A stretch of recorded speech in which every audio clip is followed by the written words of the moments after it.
दोस्तों, मेरा नाम डॉक्टर सीमा पांडे है। मैं एक रिप्रोडक्टिव मेडिसिन स्पेशलिस्ट और एक गायनेकोलॉजिस्ट हूँ। विगत 20 वर्षों से इस फील्ड में कार्यरत हूँ। दोस्तों, पॉलीसिस्टिक ओवेरियन सिंड्रोम, जैसा कि आपने नाम सुना है, ये एक बीमारी नहीं, पूरी पैंडेमिक हो चुकी है। पूरी दुनिया में हर जाति, हर वर्ग, हर कॉन्टिनेंट के लोग इस बीमारी से ग्रसित हैं और मैं इस बीमारी को किसी भी तरह अपने पेशेंट्स को इससे ठीक करना और बचाना ही मेरा पैशन है। इसलिए आज मैं इस चैनल के माध्यम से आप लोगों को पॉलीसिस्टिक ओवेरियन सिंड्रोम बीमारी के बारे में बताना चाहती हूँ। मेरा मानना है कि अगर आपने अपनी बीमारी को अच्छे से समझ लिया तो आप उसको ट्रीट करने में खुद को और अपने डॉक्टर दोनों को हेल्प करेंगे। तो पॉलीसिस्टिक ओवेरियन सिंड्रोम का मतलब क्या होता है? P फॉर पॉली, पॉली माने ढेर सारा, सिस्टिक, जो भी चीज अल्ट्रासाउंड में काले पानी के दाने जैसी दिखती है उसको हम सिस्टिक कहते हैं। ओवेरियन मीन्स अंडाशय, सिंड्रोम बीमारियों का समूह। तो जब हम इस बीमारी की किसी महिला का अल्ट्रासाउंड करते हैं तो ऐसा प्रतीत होता है जैसे उसके अंडाशयों ने काली मोतियों की माला पहन रखी हो। लेकिन ये बीमारी इस अल्ट्रासाउंड से परे भी बहुत कुछ है। बेसिकली पॉलीसिस्टिक ओवेरियन सिंड्रोम एक मेटाबॉलिक डिजीज है, लाइफस्टाइल डिजीज है। लाइफस्टाइल डिजीज का मतलब क्या होता है?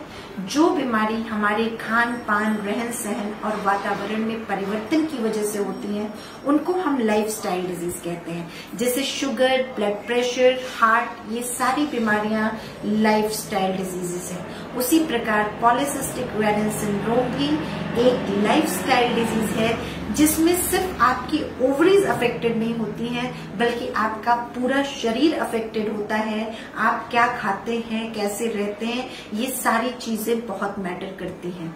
तो जैसे हर लाइफस्टाइल डिजीज का कंट्रोल 50% आपके हाथ में होता है, लेकिन ये बीमारियां पूरी तरह से क्योरेबल नहीं है। इसका मतलब है कि ये बीमारियां जड़ से ठीक नहीं हो सकती हैं। जैसे शुगर, जैसे ब्लड प्रेशर, आप अगर अपनी दिनचर्या को नियमित करते हैं, अपने खान पान को कंट्रोल करते हैं, एक्सरसाइज रेगुलरली करते हैं तो आपका ब्लड प्रेशर कंट्रोल रहता है, आपका शुगर कंट्रोल रहता है। उसी तरह से पॉलीसिस्टिक ओवेरियन सिंड्रोम में भी अगर आप अपना खान पान, रहन सहन सुधारते हैं तो 50% इस बीमारी को हमेशा के लिए कंट्रोल में रख सकते हैं।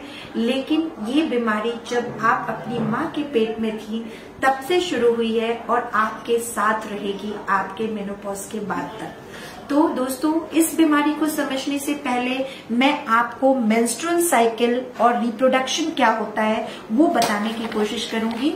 आप में से जो पेशेंट मेरे क्लिनिक में आए हैं उन्हें पता है कि मैं इसको कैसे समझाती हूँ। इसको समझने के लिए आपको समझना पड़ेगा कि ये यूट्रस है या गर्भाशय जहाँ पे बच्चा रहता है। ये हमारी गर्भाशय की 2 ट्यूब्स होती हैं जिन्हें हम फैलोपियन ट्यूब्स कहते हैं।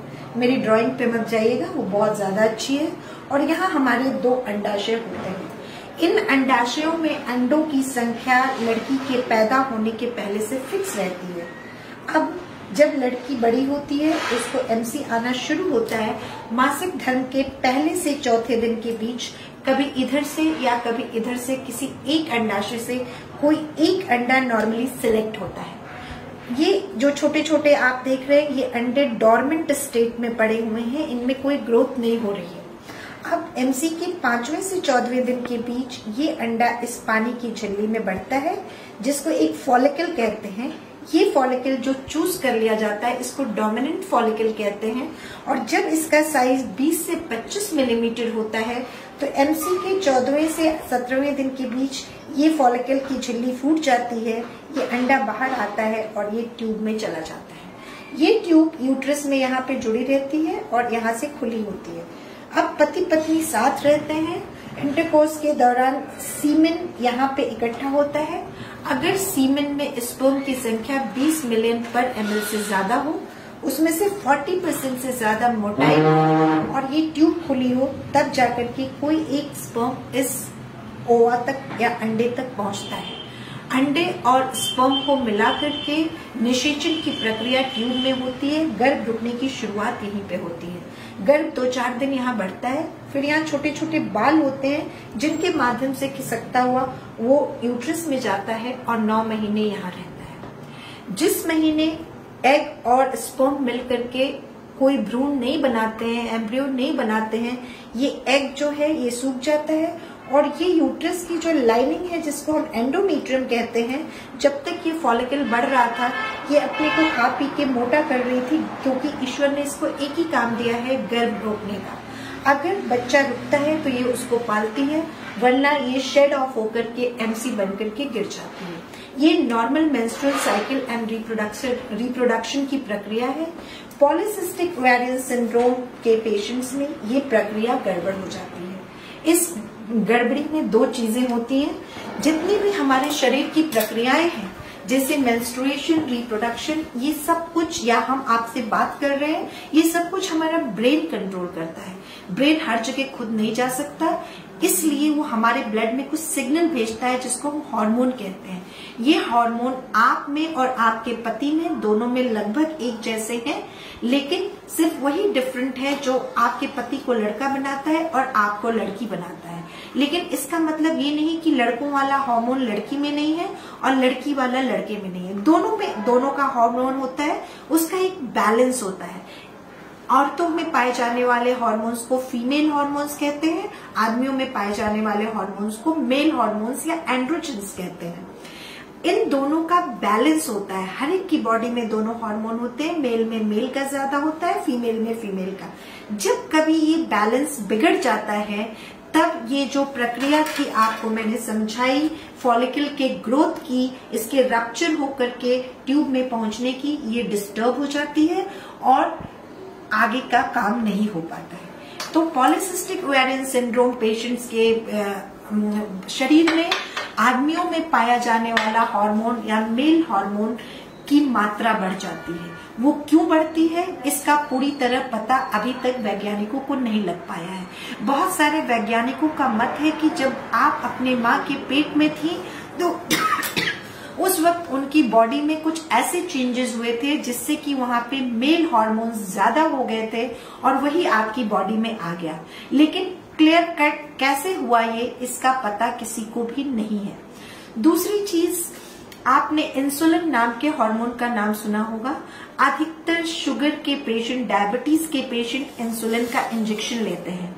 ये इंसुलिन जो है ये भी एक हार्मोन या सिग्नल है जो हमारा ब्रेन पैंक्रियास नाम की ग्रंथि जो कि यहाँ पे होती है उससे निकाल करके हम जो भी खाते हैं उसको इमीडिएटली डाइजेस्ट करके हमें क्विक एनर्जी देने का काम करता है। स्पेशली हमारे खाने का जो कार्बोहाइड्रेट पार्ट है उसको तुरंत डाइजेस्ट कराता है और उससे हमें क्विक एनर्जी मिलती है। इसीलिए जब आपको भूख लगी होती है, आपको थकान लगी होती है, आप एक कप चाय पी के फ्रेश हो जाते हैं या एक चॉकलेट खा लेते हैं तो आपको अच्छा फील होता है, क्योंकि वो आपको इंस्टेंट एनर्जी देता है। पॉलीसिस्टिक ओवेरियन सिंड्रोम की महिलाओं में उनकी बॉडी इंसुलिन नाम के हार्मोन की बात मानना बंद कर देती है, जिसे हम मेडिकल की भाषा में इंसुलिन रेजिस्टेंस कहते हैं।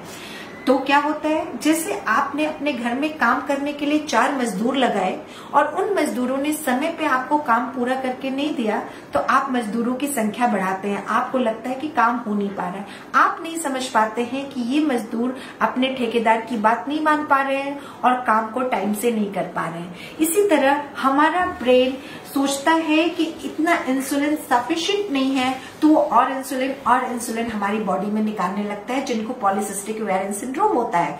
तो आपकी बॉडी में इंसुलिन की मात्रा बढ़ जाती है और आपकी बॉडी इंसुलिन को रजिस्ट करती है, उसका काम नहीं होने देती है। तो ये बढ़ा हुआ इंसुलिन और मेल हार्मोन मिल करके ये जो अंडा सिलेक्ट होने की प्रक्रिया है, जहाँ पे हमें पता है कि ह्यूमन बीइंग को, इंसान को एक बार में एक ही बच्चा होता है, बहुत कम किसी को जुड़वा या ट्रिपलेट्स होते हैं। तो इसका मतलब इंसान का शरीर 1 महीने में सिर्फ 1 अंडा को पालने की क्षमता रखता है। पॉलीसिस्टिक ओवेरियन सिंड्रोम के पेशेंट्स में एक साथ कई अंडे सिलेक्ट होने को तैयार हो जाते हैं, और जब एक आदमी का खाना बहुत लोग मिलके खाते हैं तो कोई भी एग्जैक्टली इस तरह से ग्रो नहीं करता है, तो वो इस ऑप्टिमल साइज 20 to 25 mm को रीच नहीं करता है, जिससे ये फूटता नहीं है और अंडा बाहर नहीं आता है।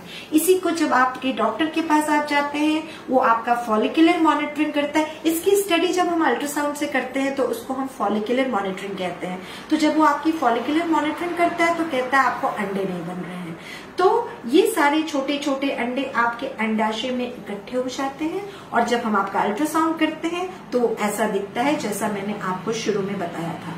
तो जब ये अंडा, ये फॉलिकल फूटेगा नहीं तो ये अंडा बाहर नहीं आएगा तो स्पर्म से नहीं मिलेगा कि प्रेगनेंसी हो, या ये सूखे तो MCI।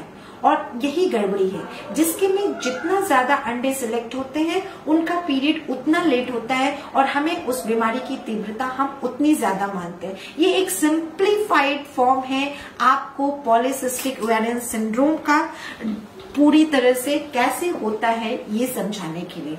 अब आगे मैं अपने मरीजों को बोलती हूँ polycystic ovarian syndrome diabetes mellitus या शुगर की जुड़वा बहन है। ये दोनों बीमारियां लगभग एक से चलती हैं। तो जैसा मैंने आपको बताया, अब आप हमसे पूछेंगे कि मुझे पॉलीसिस्टिक ओवेरियन सिंड्रोम हो गया, इसमें मेरी कोई गलती नहीं है, लेकिन अब मुझे आगे क्या करना चाहिए। तो जैसा मैंने आपको पहले बताया, इसका 50% कंट्रोल आपके हाथ में है। इस कंट्रोल में आप जो है अपनी दिनचर्या को नियमित करें, आप रेगुलर एक्सरसाइज करें। एक्सरसाइज को बॉडी एक इमरजेंसी की तरह देखती है, और उस इमरजेंसी को डील करने के लिए उसको ज्यादा एनर्जी की जरूरत होती है, और उस वक्त बॉडी को इंसुलिन की बात माननी पड़ती है। इस तरह से आपकी बॉडी में जो एक्स्ट्रा इंसुलिन इकट्ठा हुआ है वो खत्म होता है।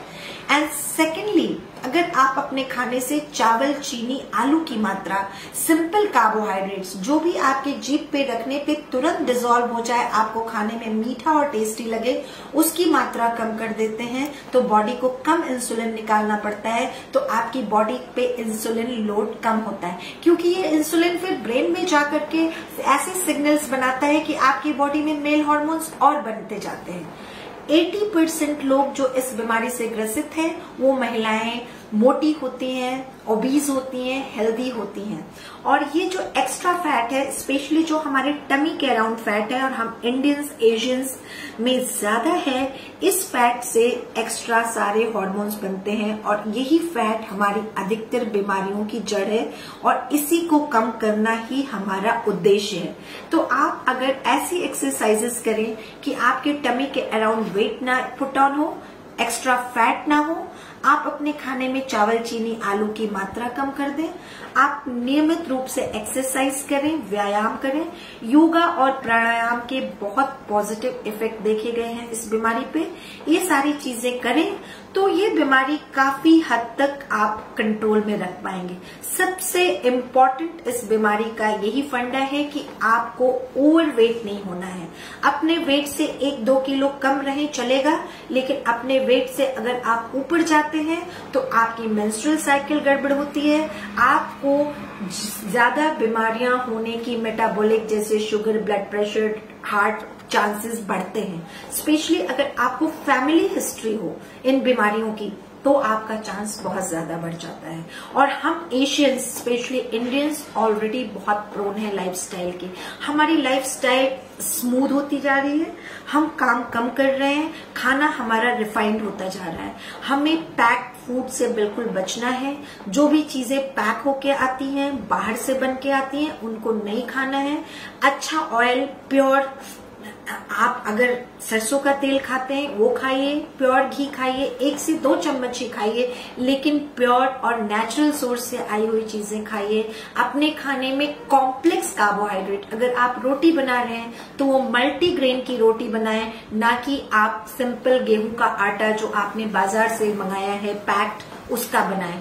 आप कई तरह के ज्वार, बाजरा, राई, इन सारी चीजों को मिला सकते हैं। सारे मिलेट्स को मिला करके जो आटा तैयार करेंगे वो आपकी बॉडी को इस रोटी को पचाने के लिए भी एनर्जी देना पड़ेगा, खर्च करना पड़ेगा, तो आपके अंदर इकट्ठा नहीं होगा। दूसरी, अपने खाने में green leafy coloured vegetables and fruits की मात्रा बढ़ाएं। मैं ये कहती हूँ कि जब भी लंच और डिनर का टाइम हो उसके 1 घंटा पहले आप पूरा प्लेट भर के कोई भी सीजनल 1 या 2 फ्रूट और सैलेड में जो भी सामान उस वक्त उपलब्ध हो उसको लेकर के खा लें। और उसके 1 घंटे बाद अगर आप लंच और डिनर करते हैं तो आपकी भूख की तीव्रता कम हो जाएगी और आपका चावल रोटी का इंटेक कम हो जाएगा। आप तय कर लें कि आपको लंच में 2 रोटी खाना है, इसके ऊपर नहीं जाना है। अगर उसके ऊपर आपको भूख लगती है, मैं आपको भूखा रहने को नहीं कह रही हूँ, आप उस वक्त दाल ले सकते हैं, दही की छाछ ले सकते हैं, कोई भी फ्रूट ले सकते हैं, कोई भी ऐसी चीज खा लें जिसमें ज्यादा एनर्जी ना हो। Cucumber is a best source इस काम के लिए। तो ये तो हुआ खाने के पार्ट का। एक्सरसाइज में आप कहते हैं कि मैडम मैं तो घर में बहुत काम करती हूँ, दिन भर चलना होता है। दोस्तों, हम महिलाओं ने जो काम घर के हाउस होल्ड चोर्स करते हैं वो सेडेंट्री की क्वालिटी में आता है। मतलब उस काम में ज्यादा मेहनत नहीं लगती है, आपका स्ट्रेस ज्यादा लगता है, आपका एक्सरसाइज का लेवल मॉडरेट या उससे ऊपर होना चाहिए। वो काम तब होता है जो हमारी माओं की माएं, नानी दादी किया करती थी। वो गांव में जाती थी, कुएं से पानी भर के ले आती थी, अपना चावल अपने उसमें कूटती थी, चक्की में आटा पीसती थी, उसके बाद अगर वो खाना बनाती थी तो वो एक वर्कआउट था। लेकिन जो हम कर रहे हैं ये इसमें ये सेडेंट्री हैबिट में आता है। तो अपने हाउस होल्ड चोर्स उसको कहते हैं, रोज के घर के काम, घरेलू काम काज करने के अलावा कम से कम 3000 स्टेप्स डेली एक्सक्लूसिवली आप अपने लिए चलिए। अब आप कहेंगे आपके पास टाइम कहाँ है, तो ऐसे में मैं यही बोलती हूँ कि सुबह आप बिस्तर छोड़ती हैं, फ्रेश होने के पहले आप आधा घंटा टहल लें और सिमिलरली शाम की 4 बजे जब आप घर वालों को चाय देती हैं उसके बाद शाम का डिनर तैयार करने से पहले आधा घंटा टहल लें, तो that is the best exercise. आप अपने घर का झाड़ू पोछा खुद लगाना शुरू कर दें, आपको किसी जिम जाने की जरूरत नहीं पड़ेगी।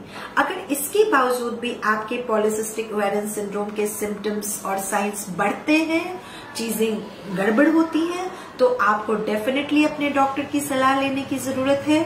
मैं यूट्यूब चैनल पे उपलब्ध हूँ, प्रैक्टो पे उपलब्ध हूँ और मेरे अपने वेबसाइट के थ्रू जब चाहें आप मुझसे इसके बारे में सलाह ले सकते हैं। ये एपिसोड बहुत लंबा हो गया है, तो आज मैं इसको 2-3 और पॉइंट बताने के बाद यहीं पे कंक्लूड करूंगी। अगले एपिसोड में मैं एज वाइज इसके सिम्टम्स और उसको कैसे ठीक करना है इसके बारे में जानकारी दूंगी। दोस्तों, पॉलीसिस्टिक ओवेरियन सिंड्रोम एक मल्टी फैक्टोरियल डिजीज है। मल्टी फैक्टोरियल का मतलब है कि लाइफस्टाइल के अलावा इसमें कहीं ना कहीं कुछ जेनेटिक कंपोनेंट भी है। आजकल मैं अपने जितने मरीज देखती हूँ उन मरीजों की माँ, सिस्टर या मौसी वो भी इस तरह की बीमारी से ग्रसित थी। अगर मैं हिस्ट्री लेती हूँ तो मेरे 6 में से 4 पेशेंट बताते हैं कि उनकी मॉम को भी पीरियड ओवरड्यू होके आता था, उनकी बहन को भी आता है, मौसी को भी आता है। तो ये एक एंगल है इसका। इसके अलावा जिस वातावरण में हम रह रहे हैं, आजकल हमने प्लास्टिक का प्रयोग इतना बढ़ा दिया है, हमारे फ्रिज से लेके, किचन से लेकर के, हमारी वाटर बॉटल से लेके हर चीज प्लास्टिक है। ये चीजें जो बॉडी में बाहर से, हमारे फ्रिज में गैस है, एसी में गैस है, ये प्लास्टिक की ग्लास है जिससे हम पानी पीते हैं, ये सबसे जो कुछ केमिकल्स निकलते हैं वो हमारी बॉडी में जाकर के हमारे बॉडी के हार्मोन्स को इमिटेट करते हैं, उनकी नकल करते हैं, उनके जैसा काम करने की कोशिश करते हैं और बहुत सारी बीमारियों की जड़ होते हैं। और इन केमिकल्स को, इनको हम एनवायरमेंटल डिसरप्टर्स कहते हैं। तीसरा फैक्टर जो हमारी लाइफ में बढ़ गया है वो स्ट्रेस है।